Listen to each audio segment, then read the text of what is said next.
ಇಲ್ಲ ಕಣ,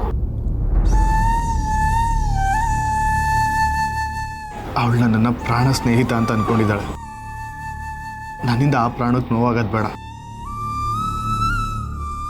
ನನ್ನ ಹೆಸರು ಜೊತೆ ಅವಳ ಹೆಸರು ಇಲ್ಲ ಅಂದ್ರೆ ಏನಂತ, ಆದರೆ ನನ್ನ ಹೆಸರು ಜೊತೆ ಅವಳ ಹೆಸರು ಯಾವಾಗಲೂ ಬೆರ್ತೋಗಿದೆ. ಬಾ ಹೋಗೋಣ. ಯಾಕೋ ಸುಮ್ಮನೆ ಮಾಡ್ತಿದ್ಯಾ? ಇಲ್ಲಿ ತನಕ ಬಂದು ಅಂತಿದ್ಯಲ್ಲೋ.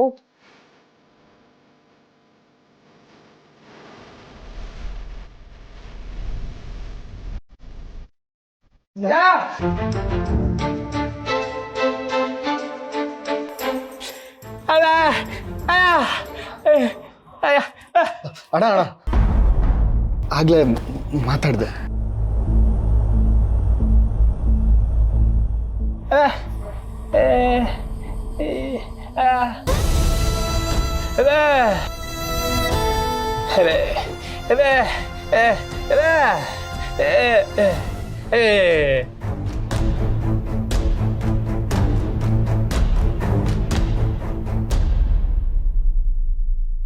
ಅವಳು ಬರೀ ನನ್ನ ಫ್ರೆಂಡ್ ಅಲ್ಲ ಅಣ್ಣ, ನನ್ನ ಜೀವ, ನನ್ನ ಪ್ರೀತಿ, ನನ್ನ ಉಸಿರು. ಇದನ್ನೆಲ್ಲ ನಿನಗೆ ಯಾಕೆ ಹೇಳ್ತಿದ್ದೀನಿ ಗೊತ್ತಾ? ಈ ಮೂಕ್ ಮನಸ್ಸಿಗೆ ಮಾತ್ರ ಮೂಕ್ ವೇದನೆ ಅರ್ಥ ಆಗದು. ನನ್ನ ಜಾನು ಎಲ್ಲಿದೆ?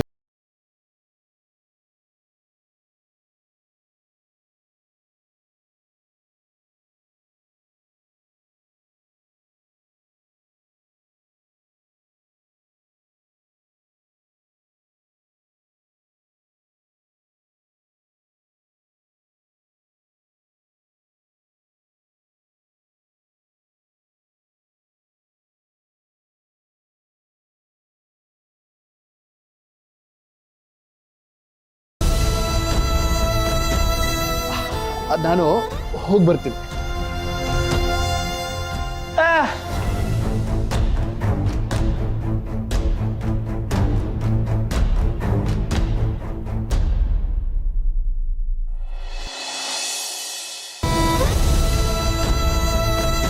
ವಿಶ್ವ, ಒಳಗೋಗಿ ಜಾನು ಹತ್ರ ಮಾತಾಡೋ ಅಂತಂದ್ರೆ ಇಲ್ಲಿ ಬಂದು ಅಳ್ತಿದ್ಯಲ್ಲೋ. ನನ್ನ ಮಾತು ಕೇಳೋ ವಿಶ್ವ, ಇನ್ನೂ ಕಾಲ ಮಿಂಚಿಲ್ಲ ವಿಶ್ವ, ಹೇಳ್ಕೊಂಬಿಡು. ಇವಾಗ ಮಾತಾಡಿ ಯಾವ ಪ್ರಯೋಜನನೂ ಇಲ್ಲ ಕಣೋ. ನೋಡು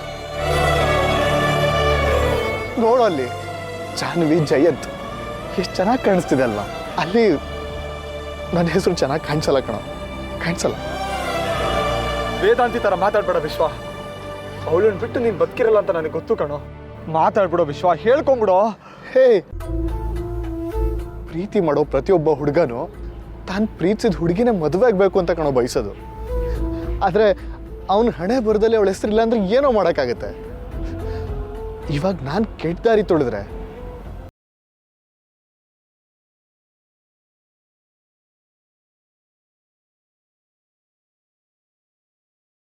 ಚೆನ್ನಾಗಿರ್ಬೇಕು ಅಂತ ಇವಾಗ ನಾನು ಅದನ್ನೇ ಮಾಡ್ತಿದ್ದೀನಿ. ಜಾನು ಎಲ್ಲೇ ಇದ್ರೂ ಚೆನ್ನಾಗಿರ್ಬೇಕು, ಅವಳು ಎಲ್ಲೇ ಇದ್ರೂ ಖುಷಿಯಾಗಿರ್ಬೇಕು ಅಷ್ಟೇ. ನಿನ್ನ ಅರ್ಥ ಮಾಡ್ಕೊಳ್ಳೋದೇ ಕಷ್ಟ ಆಗೋಗ್ತಿದ್ಯಲ್ಲ ವಿಶ್ವ. ಪ್ರೀತಿ ಮಾಡೋ ಪ್ರತಿಯೊಬ್ರು ನಿನ್ನ ಹಾಗೆ ಆಗ್ಬಿಟ್ರೆ ಮತ್ತ್ಯಾಕೋ ಪ್ರೀತಿ ಮಾಡಬೇಕು? ಪ್ರೀತಿ ಮಾಡಿ ಇನ್ನೊಬ್ರಿಗೆ ಬಿಟ್ಕೊಡೋದ್ರಲ್ಲಿ ಏನ್ ಅರ್ಥ ಇದೆ ವಿಶ್ವ? ಏಯ್, ಕೊರಳಿಗೆ ತಾಳಿ ಬಿಡೋ ಟೈಮಲ್ಲಿ ಅರ್ಥನ ಹುಡುಕ್ಬಾರ್ದು. ಯಾಕೆ ಹೇಳು? ನನ್ನ ಜಾನುಗೆ ನಾನು ನನ್ನ ಪ್ರೀತಿನ ಹೇಳ್ಕೊಂಡೇ ಇಲ್ಲ. ಹಂಗಿದ್ಮೇಲೆ ಅವಳಿಗೆ ಹೆಂಗೋ ನನ್ನ ಪ್ರೀತಿ ಅರ್ಥ ಆಗುತ್ತೆ? ನೀನೊಂದು ಗಮನಿಸ್ದ್ಯಾ? ಜಾನು ಅವಳ ಮದುವೆ ಅಂತ ಇವತ್ತು ಅವಳು ಎಷ್ಟು ಖುಷಿಯಾಗಿದ್ಲು ಅಂದ್ರೆ ಅವಳ ಮನ್ಸಲ್ಲಿ ನಾನು ಇಲ್ಲ ಅಂತ ಅರ್ಥ. ಮನ್ಸಲ್ಲಿ ಇಲ್ದಿರೋ ಹೆಸರನ್ನ ಬೋರ್ಡ್ ಮೇಲೆ ಹಾಕ್ಕೊಂಡು ಏನೋ ಮಾಡಲಿ, ನನಗೆ ನನ್ನ ಜಾನು ಜೊತೆ ಕಳೆದಿರೋ ನೆನಪುಗಳೇ ಸಾಕು ಕಣ. ಆ ನೆನಪುಗಳನ್ನೇ ಜೋಪಾನವಾಗಿ ಇಟ್ಕೊಂಡು ಹೇಗೋ ಜೀವನ ಕಳೆದ್ಬಿಡ್ತೀನಿ. ಹಗಲೇರುಳು ಆವರಿಸಿದಂತೆ ಉಸಿರದು ಒಡಲಲೆ ಕುತ್ತಂತೆ ಇರಲಿ ಹೇಗೆ ನೀನಿರದಂತೆ ಬದುಕೀಗ ಬರಡಾಯ್ತೆ. ಹ್ಯಾಪಿ ಮ್ಯಾರಿಡ್ ಲೈಫ್ ಜಾನು.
ವರ ನಿಂತ್ಕೊಳ್ಳಿ.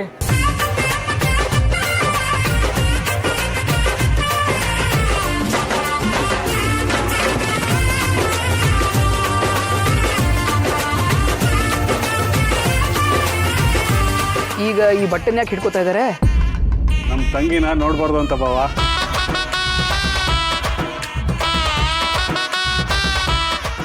ಅವ್ರನ್ನ ನೋಡಿದೆ ನನ್ನ ಮದುವೆ ಹೆಂಗಾಗತ್ತೆ ಹೇಳಿ? ನಮ್ಮ ಜಯಂತ್ಗೆ ನಮ್ಮ ಜಾನುನ ನೋಡೋ ಆಸೆ, ನಮ್ಮ ಜಾನುನ ಅರ್ಜೆಂಟಾಗಿ ಮದುವೆ ಆಗೋ ಆಸೆ. ಇದು ಶಾಸ್ತ್ರ ಸರ್, ಸಮಾಧಾನವಾಗಿರಿ. ಅದನ್ನ ಕರ್ಕೊಂಬರ ಕೇಳಿ.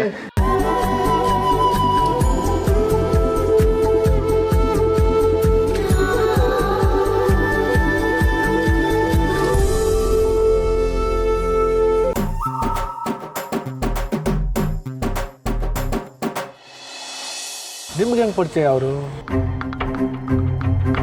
ನಮ್ಮ ಮತ್ತೆ ಅವರ ನಡುವೆ ಸ್ವಲ್ಪ ಪ್ರಾಬ್ಲಮ್ ಇದೆ ಸರ್. ಓ, ಹಂಗಾರೆ ಇವತ್ತಿಲ್ಲಿ ನಡೀತಾ ಇರೋ ಮದುವೆ ವಿಷಯ ನಿಮಗೆ ಗೊತ್ತು?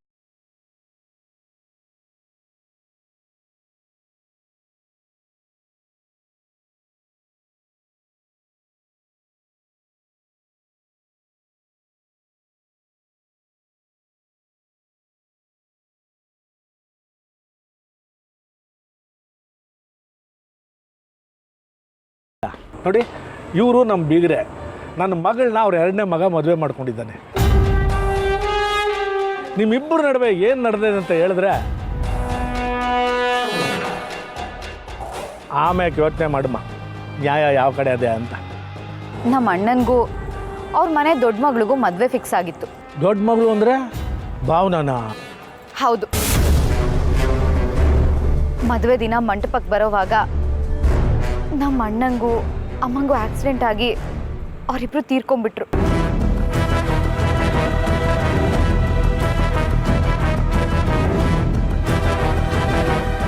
ಆಕ್ಸಿಡೆಂಟಾ? ಎಲ್ಲಿ?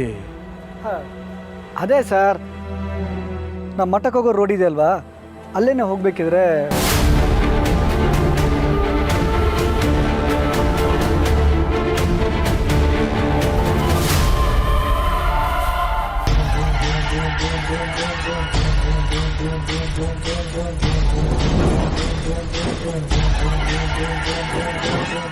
ಇದ್ಯಾಕೋ ಸರಿಯಾಗಿ ಹೋಗಂಗೆ ಕಾಣ್ತಾ ಇಲ್ವಲ್ಲ.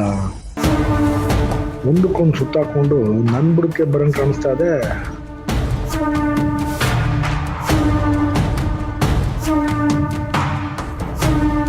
ಹಂಗಾರೆ ಭಾವನ ಜೊತೆ ಇರೋ ಮಗು ನಮ್ಮ ಅಣ್ಣಂದು. ಅವನಿಂದನೇ ಇಷ್ಟೆಲ್ಲ ಪ್ರಾಬ್ಲಮ್ಸ್ ಕ್ರಿಯೇಟ್ ಆಗಿರೋದು. ನೋಡಿ ಸರ್, ಈ ಕಲಿಯುಗದ ಮಹಿಮೆ ಹೇಗಿದೆ ಅಂತ. ಒಡ ಹುಟ್ಟಿದವಳಿಗಿಂತ ಕಟ್ಕೊಳ್ಳೋಕೆ ಅಂತ ಹೋದವಳ ಮೇಲೆ ಅಕ್ಕರೆ ಜಾಸ್ತಿ ಆಗಿದೆ. ತಂಗಿಗೆ ಅಂತ ಬರಬೇಕಿದ್ದ ಆಸ್ತಿನೆಲ್ಲ ಭಾವನ ಹೆಸರಿಗೆ ಬರೆದ್ಬಿಟ್ರು ನಮ್ಮ ಭಾವ. ಹಂಗಾರೆ ಇದ್ರ ಬಗ್ಗೆ ನಮ್ಮ ಬೀಗರ ಹತ್ರ ಮಾತಾಡ್ಲಾ? ಅಯ್ಯೋ ಬೇಡ ಸರ್, ಖುಷಿಗೋಸ್ಕರ ಈ ಆಸ್ತಿನೆಲ್ಲ ನಮಗೆ ಬರ್ಕೊಟ್ಟಿದ್ದಾರೆ. ನಮ್ಮನೆ ಮಗುನ ಅವ್ರಿಗೆ ಬಿಟ್ಕೊಟ್ಟು ನಾವು ಹೀಗಿದ್ದೀವಿ. ನೋಡ್ದಲ್ಲ ಪಾಪ, ಇವ್ರಿಗೆ ಎಂಥ ಪರಿಸ್ಥಿತಿ ಬಂದಿದೆ. ನೀವೇನು ಯೋಚನೆ ಮಾಡಬೇಡಿ ಸ್ವಾಮಿ. ಆಕ್ಸಿಡೆಂಟ್ ವಿಷಯ ಹೆಂಗಾಯ್ತು, ಯಾರು ಮಾಡಿಸಿದ್ರು ಅನ್ನೋ ವಿಚಾರನ ನಾನು ತಿಳ್ಕೊತೀನಿ.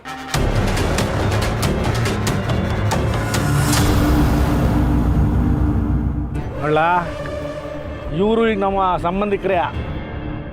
ಇವ್ರದ್ದೇನೇ ಕೆಲಸ ಇದ್ದರೂ ನಾವು ಮಾಡಿಕೊಡ್ಲೇಬೇಕು. ಇಷ್ಟು ಹತ್ರ ಆದ್ಮೇಲೆ ಒಬ್ರಿಗೊಬ್ರು ಬಿಟ್ಕೊಡಕ್ಕಾದತ್ತಾ? ನೀನು ಹೇಳು. ಮಾಡೋನು ಬಿಡ್ರಿ ದಣಿಯಾರ. ಸರಿ ಸರ್, ಹಾಗಾದ್ರೆ ನಿಮ್ಮ ಭೇಟಿ ತುಂಬ ಖುಷಿ ಆಯಿತು. ನಾನು ಹೊರಡ್ತೀನಿ. ಹಂಗೆ ಹೆಂಗೆ ಹೋಗೋಕ್ಕಾಯ್ತದ ಸ್ವಾಮಿ? ನಮ್ಮ ಬೀಗರಿಗೆ ಹೇಳ್ದೆ, ನೀವು ಮದುವೆ ಮುಗಿಸ್ಕೊಂಡೇ ಹೋಗ್ಬೇಕು. ಇಲ್ಲಾಂದರೆ ನಂಗೆ ಬೇಜಾರಾಯ್ತದೆ. ಇಲ್ಲ ಸರ್, ಇಲ್ಲ ಇಲ್ಲ ಇಲ್ಲ, ನಡ್ರಿ ನಡ್ರಿ ಮದುವೆ ಹೋಗೋಣ, ನಡ್ರಿ ನಡ್ರಿ ನಡ್ರಲ್ಲ.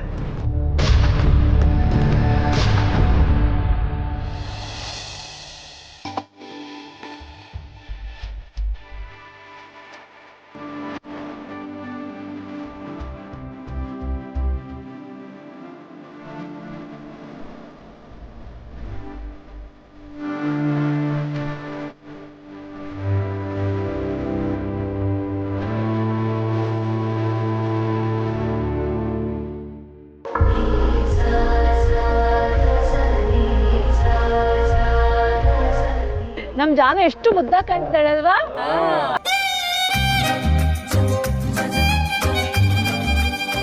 ಜನ ಬದಲಾಗ್ತಾರೆ ಅನ್ನೋದು ಗೊತ್ತಿತ್ತು, ಆದರೆ ನಮ್ಮ ಸಿದ್ದೇಗೌಡ್ರ ರೇಂಜಿಗೆ ಬದಲಾಗೋದನ್ನ ನಾನು ಎಲ್ಲೂ ನೋಡಿಲ್ಲ. ಸಿಂಚನ ಮದುವೆಯಾಗಿ ಹೋದಾಗಿಂದ ಈ ಮನೆಯವ್ರನ್ನ ಅಷ್ಟೊಂದು ದ್ವೇಷಿಸ್ತಾ ಇದ್ದವನು, ಸತ್ರು ಕೂಡ ಅವ್ರ ಮುಖಾನೇ ನೋಡಲ್ಲ ಅಂತ ಇದ್ದವನು, ಈಗ ನೋಡಿದ್ರೆ ಎಲ್ಲ ಅವನೇ ಮುಂದೆ ನಿಂತ್ಕೊಂಡು ನೋಡ್ಕೋತಾ ಇದ್ದಾನೆ.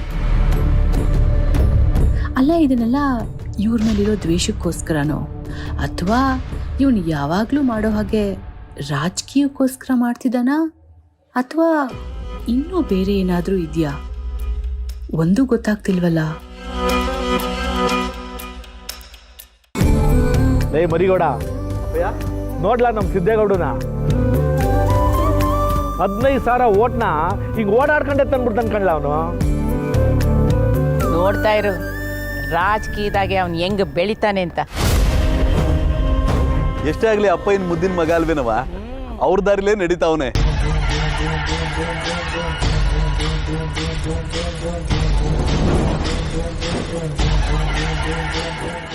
ಎಲ್ಲರ ದೃಷ್ಟಿನೂ ನನ್ನ ಮಗನ ಮೇಲೆ ಇದೆ. ನನ್ನ ಮಗನಿಗೆ ಅದೆಷ್ಟು ದೃಷ್ಟಿ ಆಗಿರುತ್ತೋ ಏನೋ. ಮನೆಗೆ ಹೋದ ತಕ್ಷಣ ಅವನಿಗೊಂದು ದೃಷ್ಟಿ ತೆಗೆದ್ಬಿಡ್ಬೇಕು. ದೊಡ್ಡ ಕುಂಬಳಕಾಯಿ ಹೊಡೆದ್ಬಿಡ ಬಿಡಮ್ಮಿ. ಜೀರಿಗೆ ಬೆಲೆ ಹಾಕಿ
ಹಾರ ಬದಲಾಯಿಸ್ಕೊಳ್ಳಿ.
ಹಾರ ಬದಲಾಯಿಸ್ಕೊಳ್ಳಿ.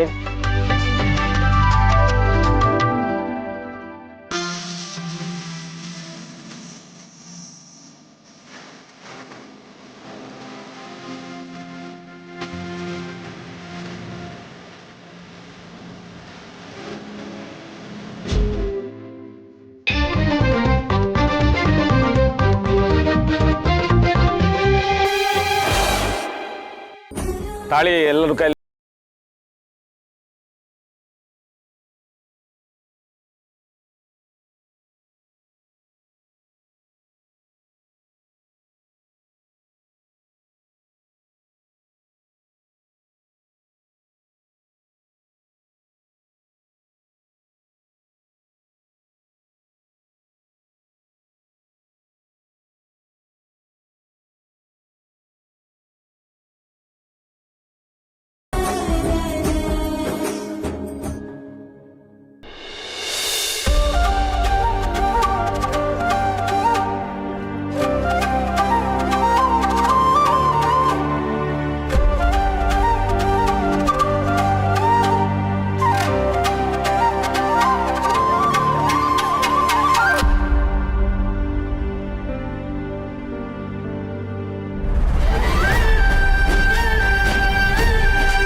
ಗಟ್ಟಿ ಮೇಳ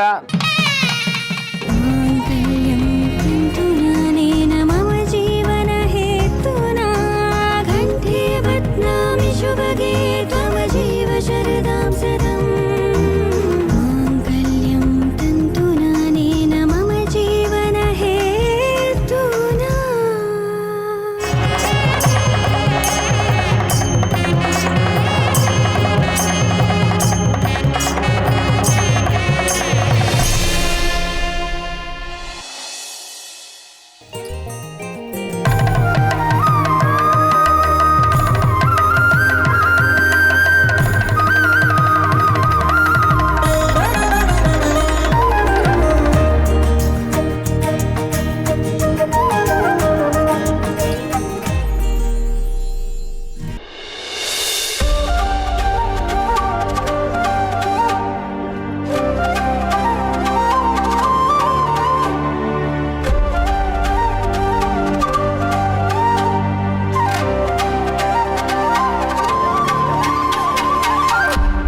ನನ್ನ ಮೊಮ್ಮಗಳಿಗೆ ಧಾರೆ ಎರಿಯೋ ಭಾಗ್ಯ ಸಿಗ್ಲಿಲ್ಲ. ಇಲ್ಲಿ ನೋಡಿದ್ರೆ ಯಾವೊಂದೋ ಮಗನಿಗೆ ಇವ್ರು ಧಾರೆ ಹುಯ್ಯೋಂಗಾಯ್ತು.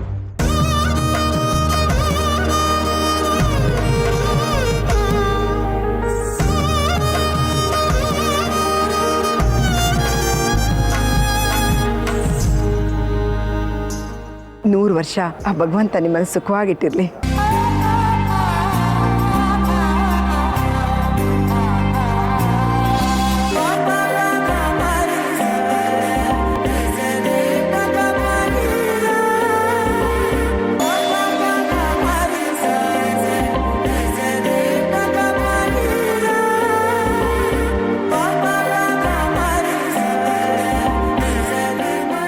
ಲೈ ಸಿದ್ದೇಗೌಡ, ನಮ್ಮ ಮನೆ ತನಕ ತಕ್ಕನಾದ ಎಣ್ಣೆ ತಂದಿದ್ಯಾ ಕಣ್ಲ ನೀನು.